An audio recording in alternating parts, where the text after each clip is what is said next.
Hello, and welcome back to the Changeling Tale experience. Hey buddy, you're going a little bit too fast. You gonna slow down? Dude?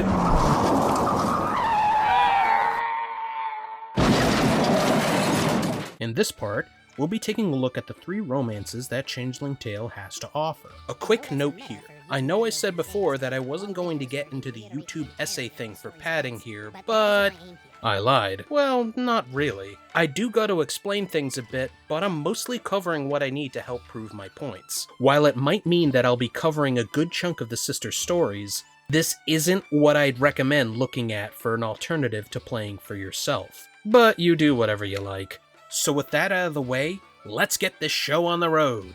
Let's talk about the best sampler of what Changeling Tale has to offer with our first romance, Marion Macleod.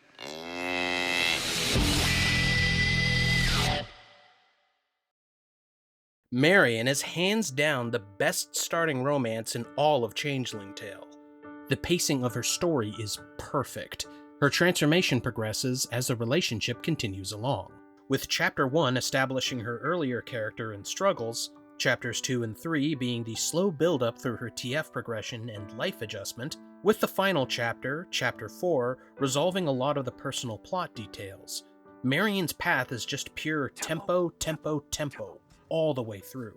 Marion's personality is somewhere between Marge Simpson and your typical 20th century trad wife. Hardworking, kind, willing to go out of her way to help people, but not afraid to speak her mind.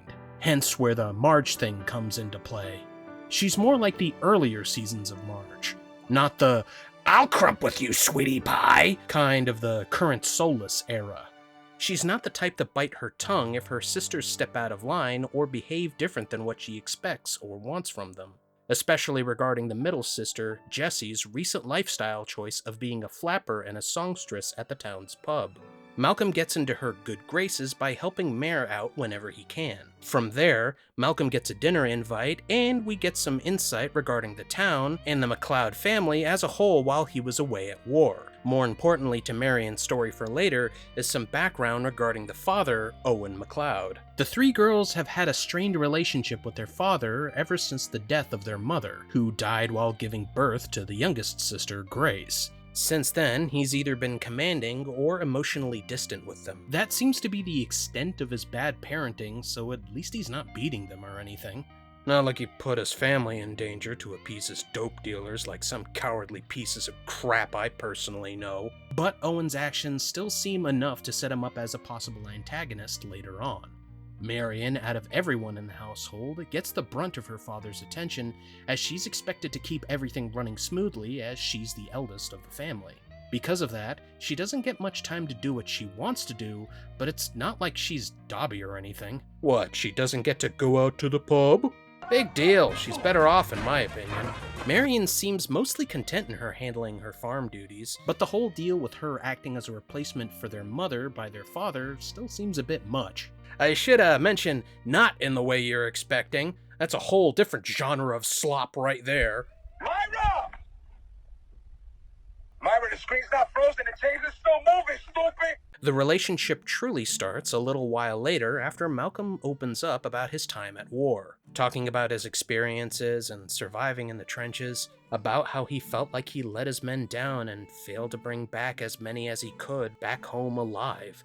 After that meeting, a couple hours later into the evening, Marion comes to see Malcolm with news that Jessie has left for the big city, and she really loses her cool here, throwing a fit and trying to get Malcolm to help go after Jess. He refuses, and that doesn't really help Marion calm down here at all.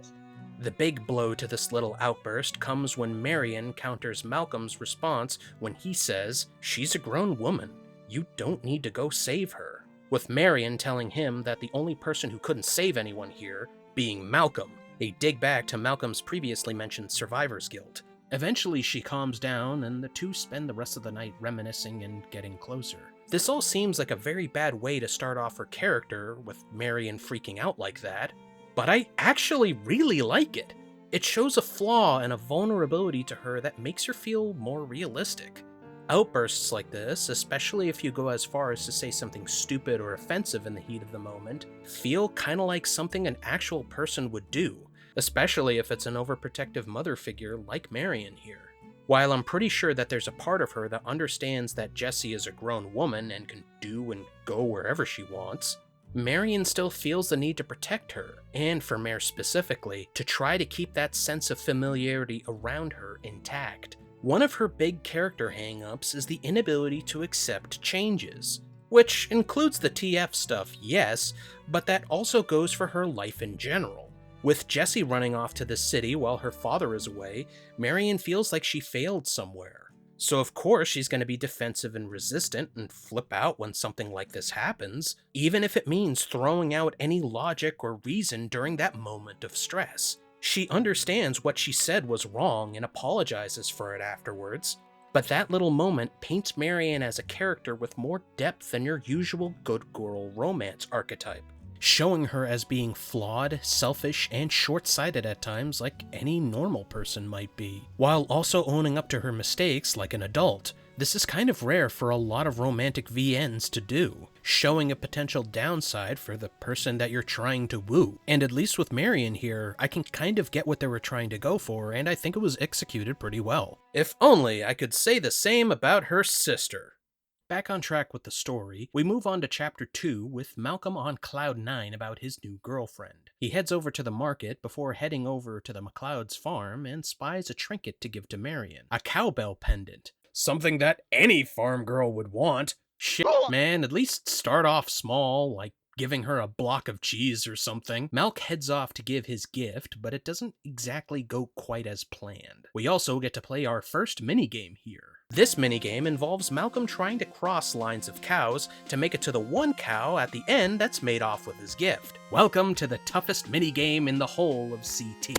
The reason for this is just due to how tight the timings are for crossing the lines of cows. You gotta rev up Malcolm to move here, so if your timing is off, especially during the back row, then you'll end up hitting a line of them and get shot all the way back to the beginning to try again. The other two minigames aren't really that bad. There's one with Grace where you race to catch as many fish as she does, and one last one with Jessie where you give her belly rubs at certain spots. There's not really a reward outside of an Easter egg in Marion's route for completing hers, so it's not like you gotta do them, but I think it's neat that the devs decided to spice things up with optional minigames like this, even if it means adding more dev time. After the shenanigans with his gift, Malcolm successfully gives the cowbell to Marion, and the two have a quick smooch. It's a nice and peaceful scene until Marion starts complaining about her lower back and the itchiness on her head. She brushes it off, and the two discuss a plan to go to the church picnic the following day. When Malcolm goes to pick her up, though, Mare seems to be preoccupied with something else. That doesn't really change during the picnic, and the town's crone, Alana, pops up again. She gives the couple the frowning of a lifetime at the sight of them together, Malcolm going against her earlier warning back in Chapter 1. Truth be told though, she was being kind of cryptic as fuck for no reason, so what exactly is the man supposed to do? But Bulgair comes by to save the day with a plate of his famous beer-battered haggis balls. You can reject his ball offering here if you want, and Marion accepts some ant-covered cake from one of the kids, and accidentally shakes loose her scarf, which was hiding a pair of cow horns and ears. Not to mention the tail coming out of her backside. After heading back to the Macleod household, everyone seems to be at a loss of what to do next. Grace tells Malcolm to beat feet for the day, and after a quick trip to the pub to calm his nerves, he gets some insight into what might be going on with Marion. Local hat girl Effie brings up the potential of Marion being a fae. I'd mentioned some things about Effie here right now, but her story isn't really that important other than being slightly more willing to speak than Alana. After a few days, Marion calms down a bit and stops by to visit Malcolm to say that no progress has been made regarding her condition. Grace is doing the best she can by going to neighboring towns and asking medical folks, but they seem to be stumped as well. They decide that the only person they can talk to who might know what's going on is Agnes, Malcolm's gran. And here is where we learn that the old biddy is actually a bit of a fae-aboo. Pause. So now's a good time to talk about what Fae are for those who aren't aware. The term Fae refers to most magical and mythological creatures of European origin. Here in Burgerland, we know them as UMAs, or cryptids. And in Japan, they call them yokai. But they're all pretty much the same thing. Weird shit that some drunk peasants saw while riding home in the woods late at night, which then becomes local legend and later a cultural part of the region's history. There are a few suggestions for what Marion might be here. A puka, a banarak, or a changeling. A puka is often seen as an animal, usually a rabbit. Just like most of these mythological creatures, pukas are typically known as tricksters. Although sometimes they'll bring good fortune, other times they might try to screw with people. And sometimes they make themselves look like what's gonna get you cancelled on social media. Moving on, a banarak is a creature that kind of looks like an Anthro Highland cow, a breed common to Scotland and also what Marion has on her farm. They're supposed to be supporters or guardians of dairy farmers, or something. There's very little info on Google about what a banarak is, and for good reason. The banarak is completely made up. I mean, most of these things are made up, but the banarak itself was made up to help give a connection to Marion and to fill out the game's in-game compendium, Baird's Unabridged Compendium of Fairy Lore, which is chock full of entries I can't show for obvious reasons, save for maybe a section on the entry regarding the pig-faced woman. Please, this is the closest thing to a cameo I'm ever gonna get in this damn game. Lastly are changelings. A changeling is a creature that commonly kidnaps people, mostly children, and will turn into a doppelganger of their kidnapped victim, acting in their place, all the while causing all sorts of mischief, and generally acting sussy.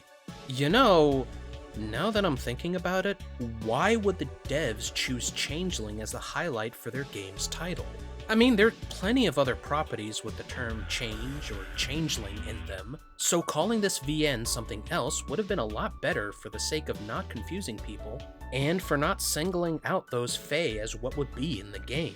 Because right now, there aren't any changelings in Changeling Tale. Why not just call it something like Fae Tales or something? It just seems kind of off, you know?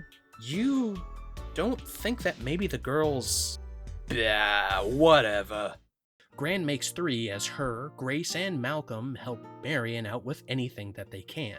Moving ahead, the couple continue to court as things come to a head after a day at church, followed up by an impromptu trip to the pub, where we see some wonderful shots of the Scottish hills, if you know what I mean.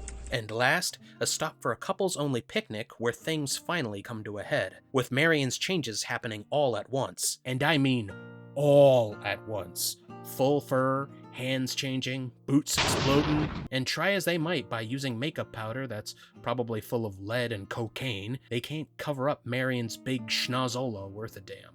Why are you locked in the bathroom? You talking to me? I have some good news for both of you. Alana comes by and, in a much better mood, clears the air somewhat for the benefit of Marion, Grace, and Malcolm. And from here, things start their slow march on getting back to normal. Malcolm helps Marion with her new body by assisting with chores. Marion sees her cows acting more happier and producing more milk than usual. She seems to be more comfortable in this new body of hers, saying how it feels more natural, for some reason. Even Grace tries to help out more around the farm, before growing bored and dropping that to take up the Sigma grind set of making money at the pub as a barback. She might seem distant and oftentimes jokey and non-serious, but Grace is actually surprisingly helpful and supportive. Make note of that because it'll come into play later on.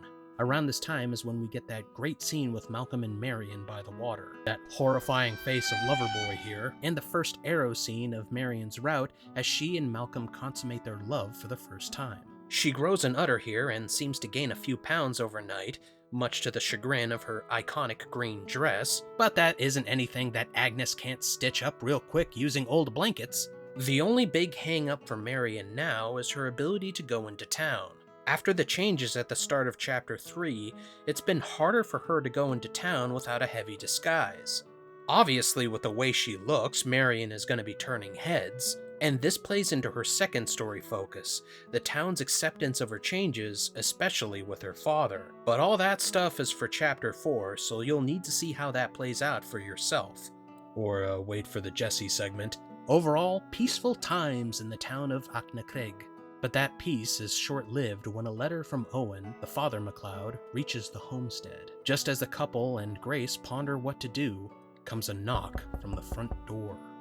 Honestly, for a long time after first finding the project, I was a huge Marion fan just by everything I saw from her route up to this point. She's far from a bland character, and she fits the overall themes that Changeling Tale is trying to go for just so well. This whole thing might sound like a plot synopsis, but I think Marion's path does a lot on its own to show how good it is. The story is a perfect blend of transformation themes and Marion's own struggles in a way that helps the story carry interest into seeing every new beat of the plot. It might seem pretty basic as far as TF goes, but it's simple, accessible, and enjoyable for most folks. Marion is like a simple comfort food. Like mac and cheese. Everybody loves mac and cheese. I hate macaroni and cheese. Hey, were you planning on eating that? We'll leave off on Marion just as things are getting good to talk about the next girl in the line, Jessie. Oh boy, this is gonna suck. For more information on how to play Changeling Tale yourself, go to www.changelingtale.com. Changeling Tale is playable on PC, Mac, Android, and purchasable through Steam or itch.io.